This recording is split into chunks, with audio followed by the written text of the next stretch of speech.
kepada para lulusan seluruhnya dan juga kepada lulusan yang mendapatkan penghargaan ini. Saya harap bahwa ini adalah hasil daripada upaya Prasetya Mulia untuk menjadikan mereka warga paripurna, artinya menjadi pelita daripada masyarakat sekelilingnya untuk bisa diteladani baik dalam soal ilmu pengetahuan, sikap hidup, dan aktivitas-aktivitas lain yang dipancarkan oleh mereka nantinya.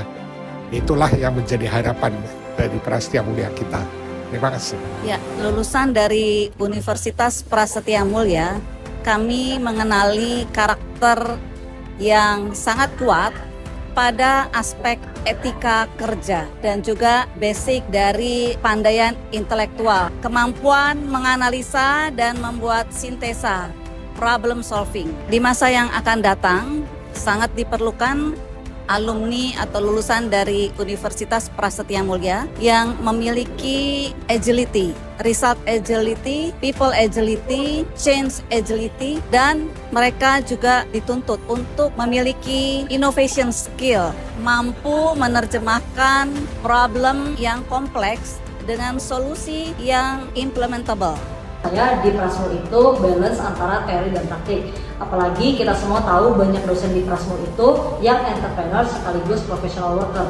Jadi nggak heran kalau di kelas itu pembelajarannya nggak cuma teori, tapi kita bakal banyak berdiskusi soal real case study. Nah, lalu juga di Prasmul itu ada jalur namanya co-op. Co-op itu adalah sebuah jalur yang dibuat oleh STEM Prasmul untuk memfasilitasi mahasiswa bisa magang sekaligus kuliah tanpa takut telat lulus.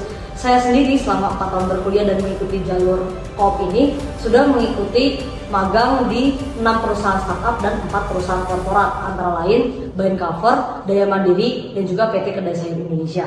Requirement yang dibutuhkan untuk menghadapi tantangan-tantangan bisnis ke depan, saya dilihat dari dua sisi ya. Satu yang lebih ke technical, yang kedua adalah yang sifatnya soft skill. Gitu ya.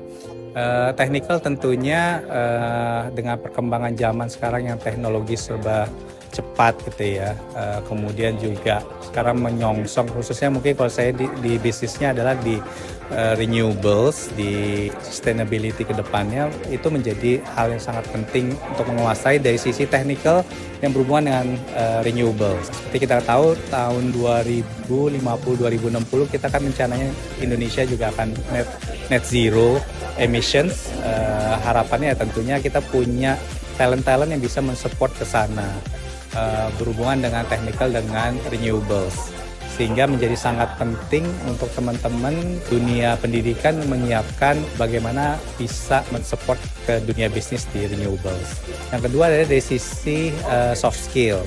Soft skill itu menjadi penting, bagaimana kita bisa menghadapi tantangan yang berubah terus, agility, leadership, drivers, conceptual thinking, itu menjadi key elements untuk kita bisa terus menghadapi tantangan, karena mindset itu menjadi penting bagaimana kita kuat menghadapi perubahan tersebut.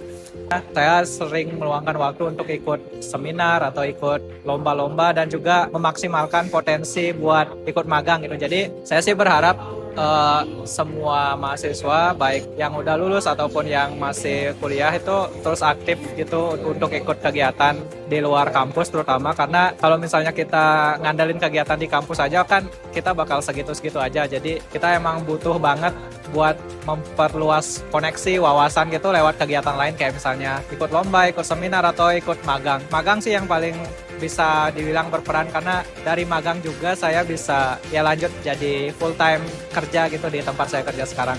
Saya sekarang product designer di Alvinti Studio, jadi itu studio desain, mungkin banyak yang kenal juga nama desainernya tuh Alvin Citrowirjo, dia emang cukup terkenal lah di Indonesia gitu.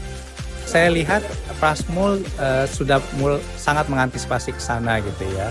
Terutama kan Prasmul itu punya kekuatannya adalah dari sisi entrepreneurnya. Sekarang juga ada STEM juga, dia kan untuk menghadapi perubahan teknologi yang begitu cepatnya gitu ya. Dan itu menjadi backbone dan kombinasi yang bagus sekali untuk bisa membalance antara kebutuhan perubahan yang terus signifikan berubah plus juga entrepreneurship-nya. Nah, balance itu sebetulnya menjadi salah satu nilai tambah ya, niche yang dimiliki oleh Prasetya Mulia.